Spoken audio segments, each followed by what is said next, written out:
Hello friends, स्वागत है आपका फिर से अपने YouTube channel Bihar board study point प्रिंसर पे।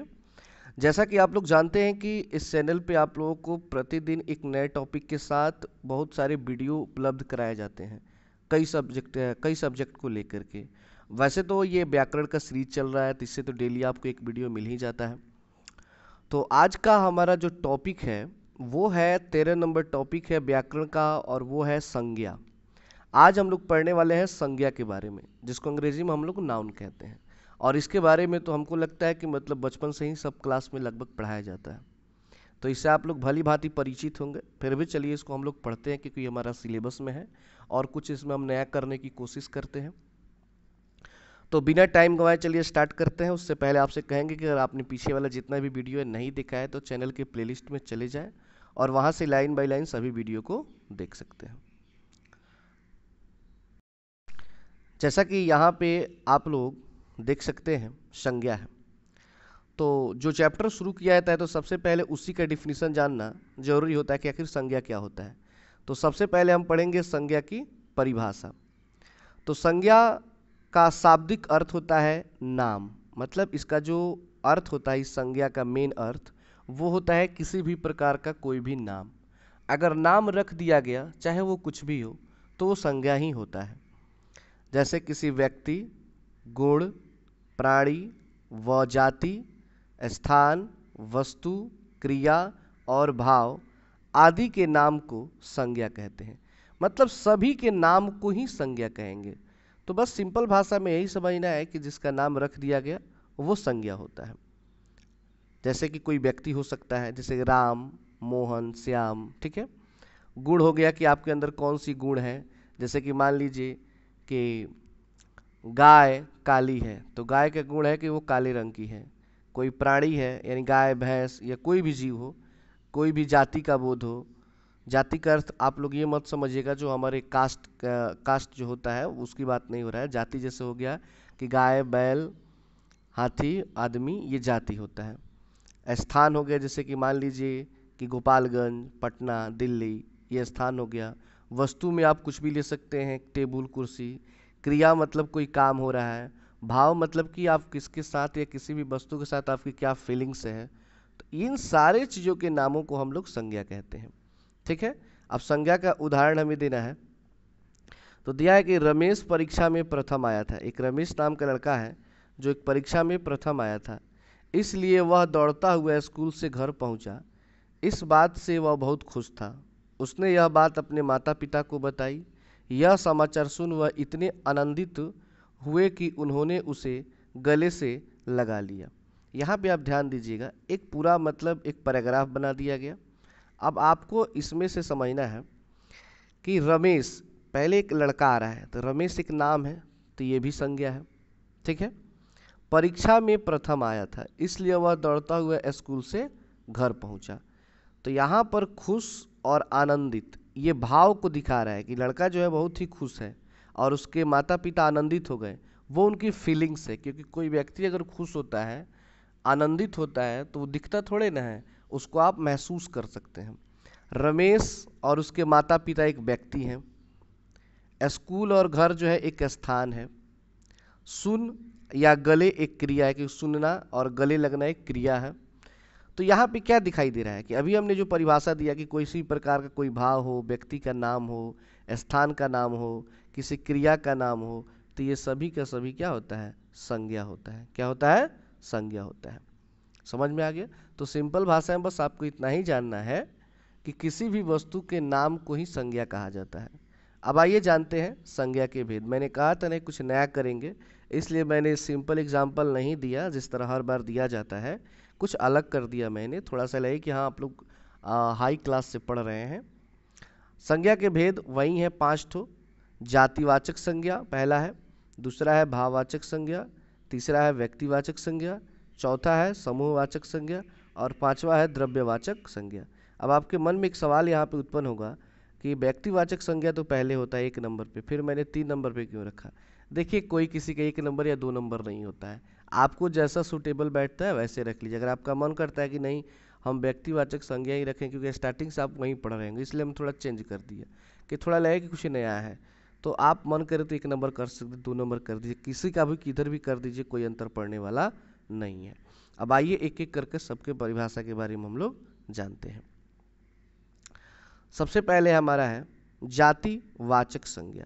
जातिवाचक संज्ञा का अर्थ होता है कि जिस शब्द से एक ही जाति के अनेक प्राणियों वस्तुओं का बोध हो उसे जातिवाचक संज्ञा कहते हैं। अर्थात जिस शब्द से किसी जाति का संपूर्ण बोध होता है या उसकी पूरी श्रेणी और पूर्ण वर्ग का ज्ञान होता है, उस संज्ञा शब्द को जातिवाचक संज्ञा कहते हैं। मतलब कि कोई भी प्राणी है, पूरे प्राणियों का बोध हो जाए, मतलब एक ही नाम से पूरे प्राणियों का बोध हो जाए, पूरे जीवों का, पूरे वस्तुओं का एक ही नाम से बोध हो जाए, ये नहीं कि अलग अलग नाम रखना पड़े, तो वो होता है जातिवाचक संज्ञा। जैसे कि यहाँ पे आप देख सकते हैं कि मोटरसाइकिल, अब जितना मोटरसाइकिल है धरती पर, चाहे वो हीरो होंडा कंपनी का है, यामाहा कंपनी का है, टीवीएस कंपनी का है, कोई भी कंपनी है, सभी कंपनी का नाम आ गया एक ही बार में, मोटरसाइकिल, काम खत्म। अब कोई नाम नहीं रखा जा रहा है।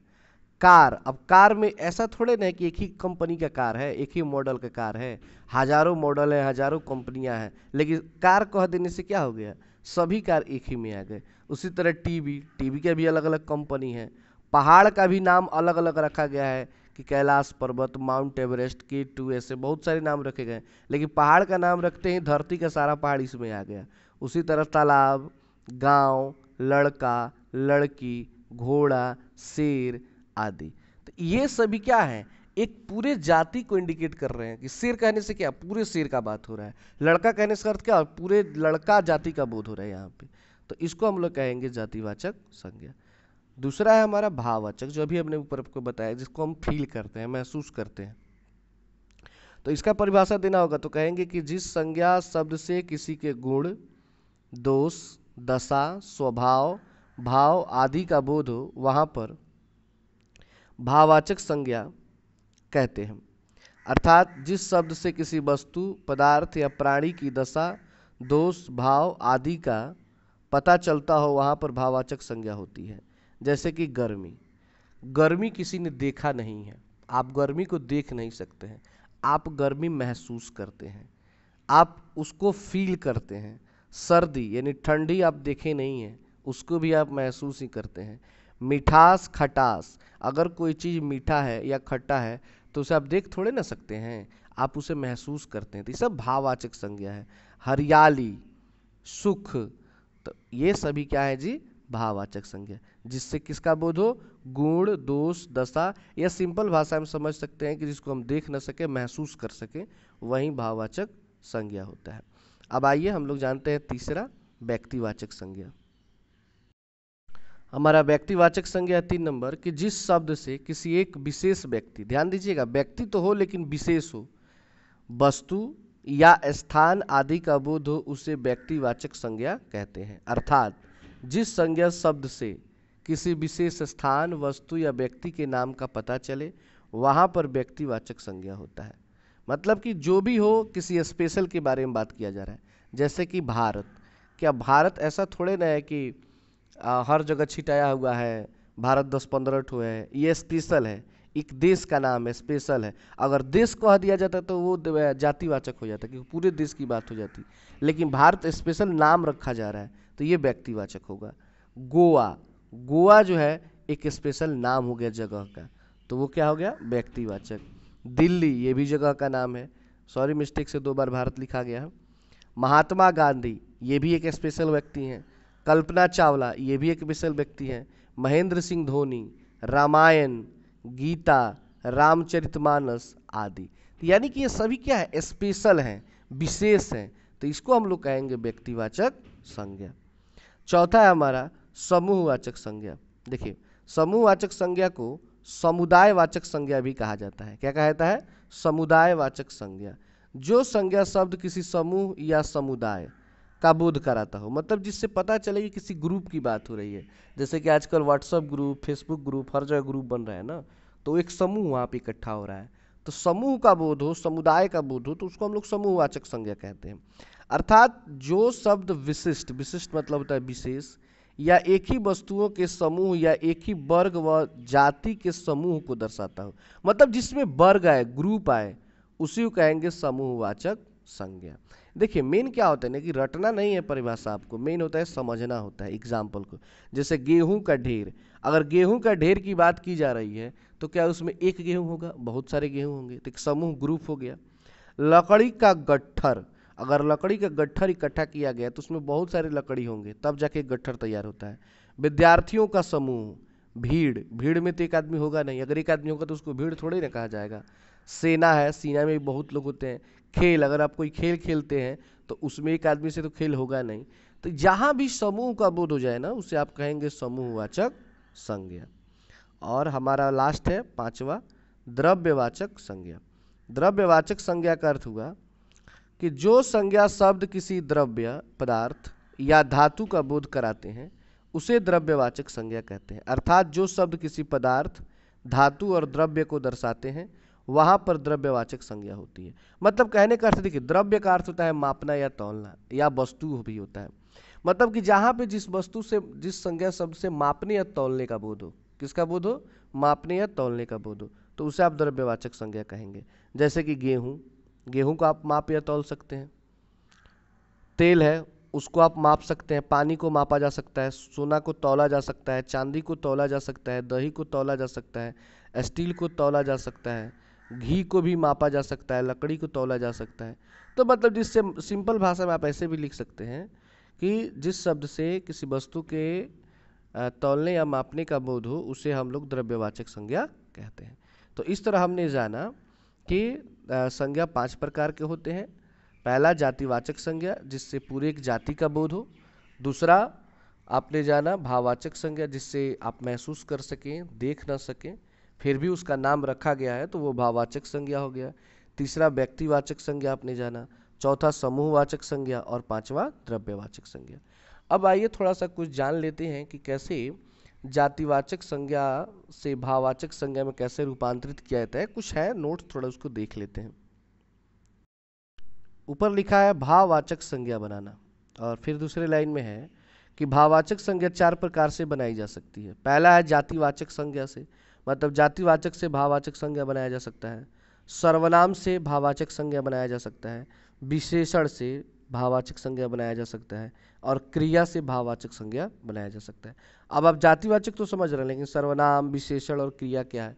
तो हमारा सर्वनाम इसके बाद वाला टॉपिक होगा, फिर उसके बाद वाला टॉपिक हमारा क्रिया होगा, फिर उसके बाद वाला टॉपिक विशेषण होगा। समझ रहे हैं ना, ये आगे आने वाला है। फिर भी यहाँ पे थोड़ा सा हम बता देते हैं क्योंकि चेंजिंग करना है ना, तो थोड़ा सा समझ लीजिए। यहाँ पे देखिए, सर्वनाम का अर्थ होता है कि वे शब्द जिनका प्रयोग संज्ञा के जगह पर किया जाता है, मतलब संज्ञा के स्थान पर प्रयोग होने वाले शब्दों को सर्वनाम कहते हैं।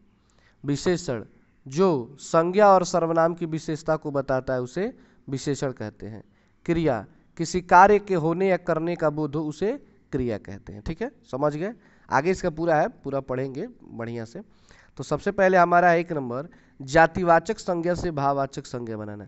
जैसे मान लीजिए कि जातिवाचक संज्ञा है मित्र, तो मित्र जातिवाचक संज्ञा, पूरे मित्र का, धरती पर जितना मित्र है सबका बोध हो गया। अब उससे बन जाएगा भाववाचक मित्रता। देखिए, मित्र होता है कोई व्यक्ति, लेकिन मित्रता कोई व्यक्ति नहीं होता है, वो आपकी फीलिंग्स होती है। जैसे कहा जाता है कि राम और श्याम के बीच मित्रता है। मित्रता का अर्थ क्या हुआ कि उनमें एक दूसरे के प्रति मित्रता का भाव है। किसका भाव है? मित्रता का भाव है। पुरुष, तो पुरुष कोई जाति हो गया, पूरे पुरुष समुदाय का बात हो गया।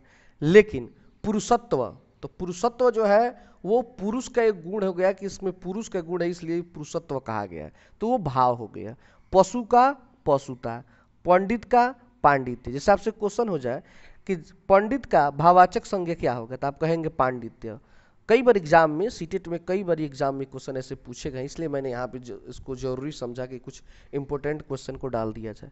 दनुज का दनुजता, सेवक का सेवा, नारी का नारीत्व, भाई का भाईचारा। तो ये हमारा हो गया जातिवाचक से भाववाचक संज्ञा बनाना। अब हमारा दूसरा है सर्वनाम से भाववाचक संज्ञा बनाना। अब सर्वनाम जैसे एक पहला है पराया, अब उसको भाववाचक तो परायापन। सर्व का सर्वस्व, निज का निजत्व। ज़्यादा नहीं है, थोड़ा सा है। तीसरा है विशेषण से संज्ञा बनाना। जैसे कि मीठा, मीठा क्या है? विशेषण है। अब उससे आपको बनाना है, यहाँ पे देखिए भाववाचक संज्ञा बनाना है। तो मीठा का मिठास, मधुर का मधुरता, चौड़ा का चौड़ाई, गंभीर का गंभीरता, मूर्ख का मूर्खता, पागल का पागलपन, भला का भलाई, लाल का लाली। और लास्ट है क्रिया से भाववाचक संज्ञा बनाना। तो उड़ना का उड़न, लिखना का लेख, खुदना का खुदाई, बढ़ना का बाढ़। देखिए क्रिया में सब में ना आता है लास्ट में। कमाना का कमाई, घेरना का घेरा, खपना का खपत, बचना का बचाव, नाचना का नाच, पढ़ना का पड़ाव, लूटना का लूट। तो इस तरह कुछ है इंपॉर्टेंट, जिससे मतलब तो आपको ये तो पता चल गया ना कि भाववाचक संज्ञा चार ही चीज से बन सकता है। जातिवाचक संज्ञा से, उसके बाद सर्वनाम से, तीसरा है क्रिया से, चौथा विशेषण से। इसके अलावा किसी से भी आप भाववाचक संज्ञा बनाना चाहेंगे तो नहीं बनेगा। तो इस तरह आपने जान लिया पूरा संज्ञा के बारे में। फिर अगले दिन हम मिलते हैं एक नए टॉपिक के साथ, और वो टॉपिक हमारा होगा सर्वनाम। उसके पूरे भेद, उसका पूरा प्रयोग समझेंगे अच्छे तरीके से। क्योंकि मैं देखिए आप लोग संज्ञा सर्वनाम बहुत पढ़े होंगे पहले से, इसलिए मैंने सोच रहा हूँ कुछ कुछ नया कर देता हूँ, ताकि इंटरेस्टिंग आदमी हो जाए कि हाँ कुछ नया तो मिलेगा। सर्वनाम में भी आपको बहुत सारा चीज़ नया मिलने वाला है। तो बस धन्यवाद कि आपने पूरा वीडियो देखा। अगर चैनल पे आप नए हैं तो प्लीज़ चैनल को सब्सक्राइब करके बेल आइकन दबाएं, और उसमें ऑल वाला ऑप्शन जरूर सेलेक्ट करें, ताकि जैसे ही मैं वीडियो अपलोड करूँ आपको उसका नोटिफिकेशन मिल जाए।